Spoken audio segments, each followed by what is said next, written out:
The cafe smelled of roasted coffee and rain. The soft murmur of conversations blended with the faint clinking of cups, but amidst all that, there was a woman sitting alone, her eyes nervously fixed on the door. Her fingers traced the rim of her cup as though it could anchor her trembling heart. Her name was Sophie Turner, 30, an elementary school teacher who had forgotten what it meant to be seen, really seen, ever since her husband died in an accident 3 years ago. Her friends had begged her to try again, to open her heart, to stop living in the shadow of loss. Tonight was her first blind date since that tragedy, arranged by her colleague, who swore the man was kind, funny, and grounded. But as Sophie sat there in her pale blue dress, her eyes constantly flicking to the window streaked with rain, something inside her whispered that she wasn't ready. Her wedding ring might be gone, but the mark it left on her soul hadn't faded. If you believe in kindness, second chances, and the healing power of love, please take a moment to like this video, share it, and subscribe to our channel. Your support helps us keep telling stories that touch hearts. The cafe door chimed softly. A man stepped in, brushing rain from his dark jacket. He was tall, in his mid-30s, with thoughtful eyes that scanned the room before landing on Sophie. She recognized him immediately, Daniel Harris, the man from the photo her friend had shown. He smiled gently and walked over. She stood up awkwardly, unsure whether to offer a handshake or a hug. He settled for a warm smile that seemed to ease the tension. Daniel was polite, gentle, and his laughter carried a kind of calm. Yet Sophie couldn't shake the weight pressing against her chest. Every time he spoke, she felt the ghost of her late husband's voice echoing in her mind. Every time he smiled, she caught herself comparing. She hated that. She hated herself for even being here, pretending she was ready when she clearly wasn't. As the evening went on, Daniel talked about his work as a landscape designer, his love for trees and open skies.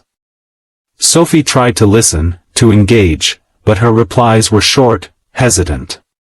He noticed. She could tell by the way his smile faltered, just a little, before he masked it again with kindness. When the check arrived, she insisted on paying her part. He didn't argue.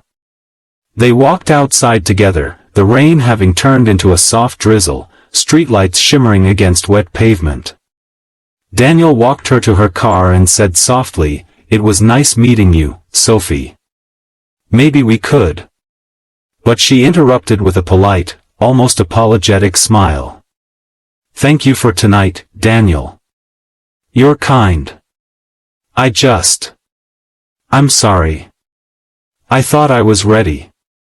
He nodded, his eyes gentle but heavy. "I understand." And that was it. No promises, no second date. Just two people walking away in the rain, both quietly wondering if maybe love just wasn't meant for them anymore. A week passed. Sophie threw herself into her work, pretending that night never happened. But inside, she couldn't stop thinking about the way Daniel had looked at her, not with pity, not with judgment, just quiet understanding. Yet she was too afraid to reach out. She convinced herself that she'd spared him disappointment by ending things early. On a Saturday morning, the sky painted in gold and white, Sophie was at the local park, grading papers on a bench while sipping coffee. The laughter of children filled the air. Then, from somewhere behind her, she heard a little girl's voice, soft, curious, and sweet. "Excuse me, are you Sophie?" She turned, startled. A little girl stood there, maybe 5 or 6, wearing a yellow raincoat and holding a pink balloon. Her dark hair framed a round face and eyes that sparkled with the same warmth she remembered from somewhere, and then it clicked. Those were Daniel's eyes. Sophie blinked. "Yes, I'm Sophie. Do I know you?" The little girl smiled shyly. "I'm Lily. You met my daddy." He said you were very nice. Her heart skipped. She hadn't known Daniel had a daughter. He hadn't mentioned her that night. Before Sophie could respond, a familiar voice called from across the park. Lily. Don't run off like that. Daniel jogged toward them, breathless but smiling when he saw Sophie. Sophie? Wow, I didn't expect. She stood, flustered, tucking a strand of hair behind her ear. I didn't know you had a daughter. He rubbed the back of his neck, embarrassed. Yeah. I didn't mention it that night. I didn't want to scare you off. Lily's my whole world. Her mom, well, she left when Lily was 2. It's just been us since then. There was a moment of silence. The air between them was soft, unspoken. Lily looked between them with the innocent wisdom only children carry, then giggled and said, Daddy said he liked you. Sophie froze. Daniel chuckled awkwardly, his cheeks coloring. But Lily wasn't done. She leaned closer to Sophie and whispered loudly, You're Mommy's favorite person. Sophie's heart dropped. What do you mean, sweetheart? Lily smiled proudly. Mommy's in heaven. Daddy talks to her at night when he thinks I'm asleep. He said he wished she'd send someone nice to make Daddy smile again. And then he said he met you. Sophie's throat tightened, her eyes filling with tears she couldn't control. Daniel's face turned pale as he knelt beside his daughter. Lily, honey. But Sophie shook her head, her voice trembling. No, it's okay. The little girl, oblivious to the waves she had stirred, handed Sophie her balloon. You can have it. Mommy says kind people should never be sad. And then she ran off toward the swings. Daniel stood there, unable to meet Sophie's eyes. I'm sorry. She doesn't understand boundaries yet. But Sophie wiped a tear and said softly, No, Daniel. Maybe she understands more than we do. That day changed something in her. For the first time in years, Sophie felt a warmth that didn't come from memory or guilt. She saw a man who carried his pain quietly, who smiled even when life had taken so much from him, and a child who still believed in hope. Over the following weeks, Sophie and Daniel started running into each other more often, at the park, the grocery store, the library. Each time, it felt less like coincidence and more like fate gently stitching broken hearts back together. Sometimes, they'd sit on the park bench while Lily played nearby, talking about life, about the people they'd lost. Sophie told him about her husband, how they'd planned to build a little house by the lake, how it all ended one rainy night. Daniel shared how he used to wait by the phone, hoping his ex-wife would call, even when deep down he knew she never would. 2 broken hearts, learning to breathe again in the same rhythm. One Sunday afternoon, as they watched Lily chase butterflies near the water, Daniel said quietly, I used to think love ends when someone leaves. But maybe love just changes its form. Sophie nodded, her hand brushing his for the first time. Maybe love doesn't end at all. Maybe it just waits, until we're ready again.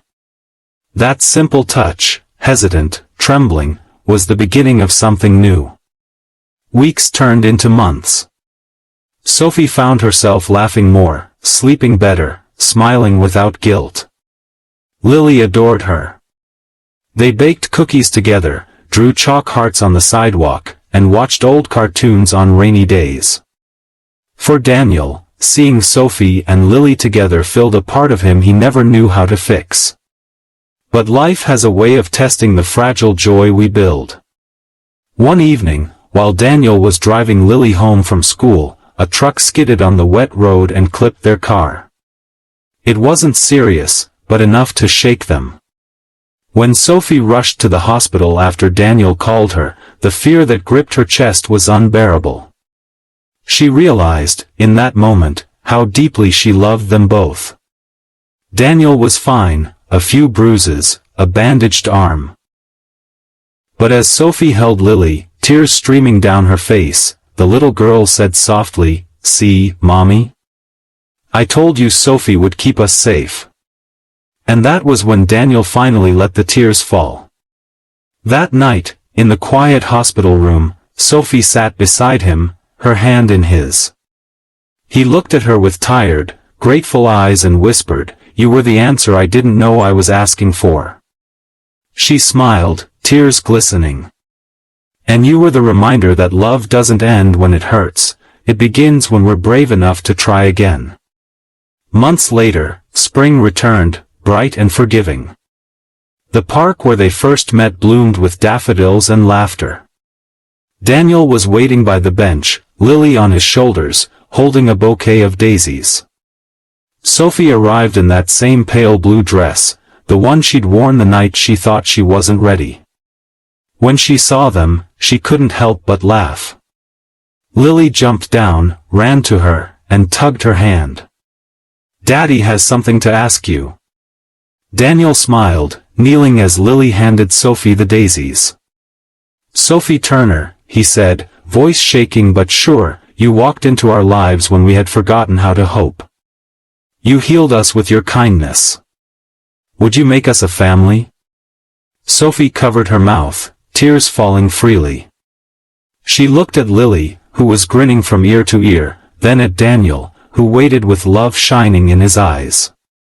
She nodded, whispering through the tears, "Yes. Yes, I will."